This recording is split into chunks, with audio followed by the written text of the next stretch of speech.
এই তো আর মাত্র আড়াই মাস পরই টি-20 বিশ্বকাপ শুরু হয়ে যাচ্ছে। আগামী বছরের 7 ফেব্রুয়ারি উদ্বোধনী ম্যাচ, 8 মার্চ ফাইনাল হবার কথা। ভারত এবং শ্রীলঙ্কা এই টি-20 বিশ্বকাপের যৌথ আয়োজক। আগামী 25শে নভেম্বর এই বিশ্বকাপে অংশগ্রহণকারী 20টি দলের মধ্যে ড্র অনুষ্ঠিত হবে ভারতের মুম্বাইতে। দলগুলো কে কোন গ্রুপে পড়েছে, ম্যাচের শিডিউল কি, কে কোন ভেন্যুতে কখন খেলবে, এই সবকিছু আনুষ্ঠানিকভাবে জানানো হবে। তার আগে আজকে ক্রিকেট বিষয়ক জনপ্রিয় ওয়েবসাইট ক্রিকবাজ একটা রিপোর্ট করেছে, সেইখানে তারা বিশ্বকাপে অংশগ্রহণকারী 20টি দলের গ্রুপিংটা কেমন হবে সেটা জানিয়েছে। ওইটা যদি অফিসিয়ালি এরকম হয় তাহলে বাংলাদেশের গ্রুপটা কেমন হলো? আমরা কি গ্রুপ অফ ডেতে পড়েছি? আমাদের কি আসলে সহজ গ্রুপে পড়ার কথা ছিল? পড়ার কোনো রকম কোনো সুযোগ ছিল? যেই গ্রুপটাতে আমরা পড়েছি সেইখান থেকে পরবর্তী রাউন্ডে গ্রুপ পর্ব পেরিয়ে যাওয়ার সম্ভাবনা বাংলাদেশের কতটা থাকবে, টুর্নামেন্টের ফরম্যাটটা কেমন হবে, এই সবকিছু মিলিয়ে আলোচনাটা করছি। দেখুন, প্রথম কথা আমি বলে রাখি, বাংলাদেশ গ্রুপ অফ ডেতে পড়েছে এটা আপনি বলতে পারেন, এবং একই সঙ্গে এটা আপনাকে অবশ্যই বলতে হবে বাংলাদেশের সহজ গ্রুপে পড়ার কথা ছিল না, সহজ গ্রুপে পড়ার কোনো সুযোগই আসলে ছিল না। কেন সেটা আসলে ছিল না? 2024 সালে টি-20 বিশ্বকাপটা হয়েছিল ওয়েস্ট ইন্ডিজ এবং ইউএসএ তে। 20টি দল তখনও অংশ নিয়েছিল। সেইবার যেই ফরম্যাটে হয়েছে এই বিশ্বকাপেও একই রকম ফরম্যাটে হচ্ছে। 20টা দলকে প্রথমত 4টা গ্রুপে ভাগ করা হবে। প্রতিটা গ্রুপে 5টি করে দল। প্রতিটা গ্রুপে দলগুলো নিজেদের সঙ্গে একটা করে ম্যাচ খেলবে। শীর্ষ 2টো করে দল পরের রাউন্ডে উঠবে। সুপার 8 যেটার নাম, সুপার 8-এ ওই 8টি দলকে আবার 2 গ্রুপে ভাগ করা হবে। 4টা করে দল, অর্থাৎ ওইখানটাতে গিয়ে প্রতি গ্রুপে আবার দলগুলো অন্য দলগুলোর সঙ্গে একটা করে ম্যাচ খেলবে, এবং 2 গ্রুপেরই শীর্ষ 2 4টা দল সেমিফাইনাল উঠবে, তারপরে ফাইনাল। এই হচ্ছে গিয়ে গতবারের ফরম্যাট ছিল, এবারের ফরম্যাটটাও একই রকম রয়ে গিয়েছে। এখন গতবার বাংলাদেশ গ্রুপ অফ ডেতে পড়েছিল, হ্যাঁ পড়েছিল। আপনি বলতে পারেন সাউথ আফ্রিকার সঙ্গে আমরা ছিলাম, শ্রীলঙ্কার সঙ্গে বাংলাদেশ ছিল, নেপাল এবং নেদারল্যান্ডস। সো সেইটাকে আপনি গ্রুপ অফ ডেথ বলতে পারেন।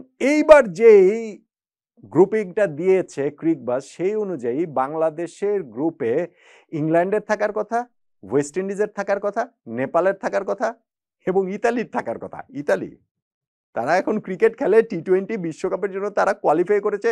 ফুটবল ওয়ার্ল্ড কাপে গত 2টা বিশ্বকাপ 2018 এবং 2022 সালে কোয়ালিফাই করতে পারেনি, যারা ফুটবল ইতিহাসের সফলতম দলগুলোর একটা, 4বার বিশ্বকাপ জিতেছে। ইনফ্যাক্ট 2026 বিশ্বকাপেও এখন তাদের প্লে অফ রাউন্ড খেলতে হচ্ছে, সেইখান থেকেও কোয়ালিফাই করতে পারে কিনা ওইটা নিয়ে প্রশ্নবোধক চিহ্ন রয়েছে। তবে ক্রিকেট ওয়ার্ল্ড কাপ, টি-20 ওয়ার্ল্ড কাপে ইতালি খেলছে এবং বাংলাদেশের গ্রুপেই খেলছে। এই যে 5টা দল, এই 5 দলের মধ্যে 2টা দল খেলবে সুপার 8 পর্বে। বাংলাদেশের জন্য তাই চ্যালেঞ্জটা কঠিন না? অবশ্যই বাংলাদেশের জন্য চ্যালেঞ্জটা অনেক বেশি কঠিন। আমাদের এইখানে আইসিসি র্যাঙ্কিংয়ে এই মুহূর্তে টি-20-তে 3 নম্বরে যে রয়েছে ইংল্যান্ড, তাদের সঙ্গে খেলতে হবে। 6 নম্বরে যে রয়েছে ওয়েস্ট ইন্ডিজ, তাদের সঙ্গে খেলতে হবে। বড় 2 প্রতিপক্ষ তো তারাই।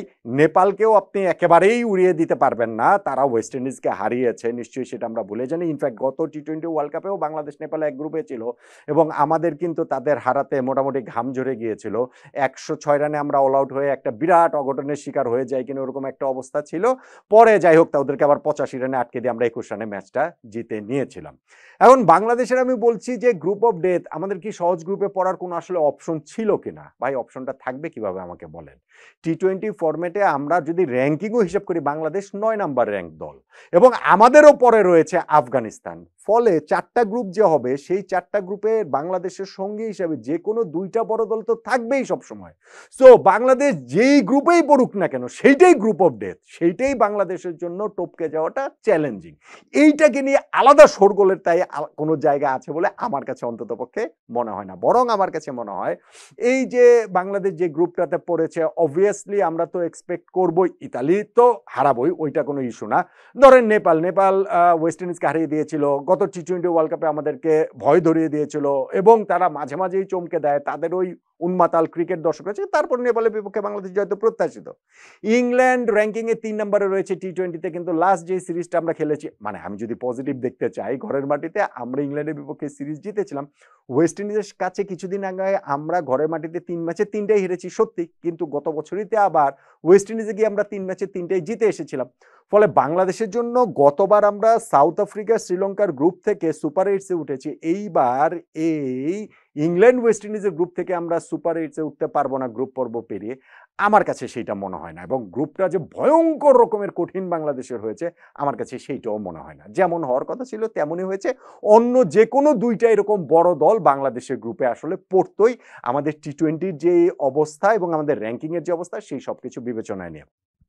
অবশ্য র্যাঙ্কিংটাকে এখানে খুব বেশি বড় করে দেখার সুযোগ নাই, কেননা ফুটবলে যে ড্র অনুষ্ঠিত হয় বিভিন্ন টুর্নামেন্টে, স্পেশালি ফুটবলের ক্ষেত্রে আমি বলতে পারি, অন্যান্য সব খেলার ক্ষেত্রে এটা প্রযোজ্য, সেইটা হয় একটা ফেয়ার জায়গা থেকে, যে হয় র্যাঙ্কিং অথবা ধরেন দলগুলোর অবস্থা, অনেক কিছু বিবেচনা করে। কিন্তু ক্রিকেটের ক্ষেত্রে সেইটা খুব একটা প্রযোজ্য না, কেননা ইন্ডিয়া পাকিস্তান ফিকচার দেখলে আপনি বুঝতে পারবেন যে এই দুইটা দল সব সময় সব জায়গায় মাল্টিনেশন টুর্নামেন্টে যখন একসঙ্গে থাকে তখন তারা গ্রুপ পর্বেই মুখোমুখি হয়েই যায়।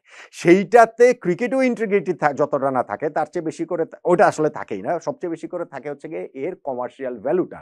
এবং এইবারের টি-20 ওয়ার্ল্ড কাপেও ক্রিকবাজের ফিক্সচার গ্রুপিং অনুযায়ী ইন্ডিয়া পাকিস্তান একই গ্রুপে পড়েছে, এবং ভারত এবং পাকিস্তানের ম্যাচের মানে গ্রুপে তাদের সঙ্গী যে বাকি তিনটা দল, সেই তিনটা দল আবার খুবই দুর্বল। আপনি এই জায়গাটাতেও খেয়াল করে দেখুন যে তাদের সঙ্গী হিসেবে এখানে থার্ড যে দলটা, সেই মানে যারা তাদেরকে একটু হেডেক দিতে পারে, ওই রকম দলকেও আসলে এই গ্রুপিং এর মধ্যে রাখা হয়নি। তাদের সঙ্গে রয়েছে নামিবিয়া, নেদারল্যান্ডস, ইউএসএ। অবভিয়াসলি এই দলগুলো তো আপসেট ঘটাতেই পারে, গত টি-20 ওয়ার্ল্ড কাপে হইতে ইউএসএ হারিয়ে দিয়েছিল পাকিস্তানকে। বাট আমি বলছি যে গ্রুপিংটা করার সময় এটা এনশিওর করার চেষ্টা করা হয়েছে যে ইন্ডিয়া পাকিস্তান তো গ্রুপে একসঙ্গে থাকবেই, মুখোমুখি হবেই, এবং তারা যেন ওই সুপার 8 পর্বেও তারা এই দুইটা দল চলে যেতে পারে। এবং সেইখানটাতে ক্রিকেটেও ইন্টিগ্রিটির চেয়ে আসলে কমার্শিয়াল ব্যাপারটাই এখানটাতে প্রাধান্য পেয়েছে। অন্য যে দুইটা গ্রুপ, ধরেন শ্রীলঙ্কা তো কো হোস্ট আরেকটা আয়োজক ভারতের পাশাপাশি, তাদের গ্রুপটাতে অস্ট্রেলিয়া রয়েছে, জিম্বাবুয়ে রয়েছে, আয়ারল্যান্ড রয়েছে এবং ওমান রয়েছে। সো শ্রীলঙ্কার গ্রুপটাও কিন্তু খুব সহজ হয়নি অস্ট্রেলিয়া জিম্বাবুয়ের উপস্থিতির কারণে। আয়ারল্যান্ডের কথা বলতে পারেন যে একেবারে আইসিসির ফুল মেম্বার আরো তিনটা দল শ্রীলঙ্কার সঙ্গে রয়েছে, অর্থাৎ চারটা দল এই গ্রুপটাতে রয়েছে। এবং আরেকটা গ্রুপ যেটা, সেইখানটাতে গত টি-20 ওয়ার্ল্ড কাপের যারা ফাইনালিস্ট ছিল, ভারতের কাছে ফাইনালে গিয়ে জিততে জিততে যারা হেরে গিয়েছিল, সেই সাউথ আফ্রিকার গ্রুপটাতে নিউজিল্যান্ড রয়েছে আফগানিস্তান, এবং অন্য দুইটা দল ইউএই ও ওই গ্রুপটাতে তাদের সঙ্গে এই যে তিনটা যে বড় দল রয়েছে তার সঙ্গে ইউএই এবং কানাডা আরো দুইটা দল রয়েছে। আপনি এখন দেখেন যে গ্রুপগুলো যদি আপনি এভাবে দেখেন যে বাংলাদেশের গ্রুপটাতে ইংল্যান্ড রয়েছে, ওয়েস্ট ইন্ডিজ রয়েছে, বাংলাদেশ রয়েছে, কঠিন গ্রুপ। আপনি এই নিউজিল্যান্ড, আফগানিস্তান, সাউথ আফ্রিকা তিনটা দল এক গ্রুপে, কঠিন গ্রুপ। ইভেন শ্রীলঙ্কার যে গ্রুপটা, শ্রীলঙ্কা, অস্ট্রেলিয়া, জিম্বাবুয়ে থাকার কারণে মোটামুটি কঠিন গ্রুপ। আর ইন্ডিয়া পাকিস্তানের গ্রুপ, ইন্ডিয়া পাকিস্তানের জন্য সবচেয়ে সহজ গ্রুপ, কেননা তাদের গ্রুপের বাকি তিন দলের মধ্যে কোনো দলটাকে এরকম অন্য যে তিনটা গ্রুপ রয়েছে ওইভাবে আপনি ধরতে পারবেন না যে এই তৃতীয় কোনো একটা দল, নামিবিয়া বলেন, নেদারল্যান্ডস বলেন কিংবা ইউএসএ বলেন। সো এইখানটাতে ফিক্সারের ওইরকম একটা সুবিধা ইন্ডিয়া পাকিস্তান সবসময় পেয়ে থাকে। টুর্নামেন্টটা এইবার যে ভারত পাকিস্তান ম্যাচটা হবে, সেই ম্যাচটা তো অবভিয়াসলি ভারতে তো আর হবে না, সেই ম্যাচটা হবে নিরপেক্ষ ভেন্যু। তার মানে ভারত পাকিস্তানের জন্য নিরপেক্ষ ভেন্যু শ্রীলঙ্কাতে সেই ম্যাচটা আয়োজিত হবে। ক্রিকবাজ বলছে সেটা 15ই ফেব্রুয়ারি ওই ফিক্সচারটা রয়েছে। আর টুর্নামেন্টের সেমিফাইনাল দুইটা মুম্বাইতে ও কলকাতায় হওয়ার কথা, এবং ফাইনাল হওয়ার কথা আহমেদাবাদে, যদি না পাকিস্তান টুর্নামেন্টের সেমিফাইনাল ফাইনাল পর্যন্ত যেতে পারে। যদি পাকিস্তান চলে যায়, পাকিস্তান তো আর ভারতে এসে খেলবে না, সেই ক্ষেত্রে একটা সেমিফাইনাল এবং ফাইনালের বিকল্প ভেন্যু হিসেবে শ্রীলঙ্কার কলম্বো থাকবে। পাকিস্তান যদি সেমিফাইনাল খেলে উঠে যায় তাহলে তারা কলম্বোতে খেলবে, পাকিস্তান যদি ফাইনালে উঠে যায় তাহলে তারা কলম্বোতে খেলবে। সেক্ষেত্রে সেমিফাইনাল ফাইনালের ভেন্যুটা আসলে চেঞ্জ হয়ে যাবে। সো বাংলাদেশের ক্ষেত্রে এই ফিক্সচারটা, ক্রিকবাজের এই রিপোর্ট যদি ঠিক হয়, তাহলে যে বাংলাদেশ গ্রুপ অফ ডেতে পড়ে গেছে, আমার কাছে সেটা মনে হয় না। আমরা যেই গ্রুপেই পড়তাম সেই গ্রুপটাই আমাদের জন্য গ্রুপ অফ ডেথ হতো।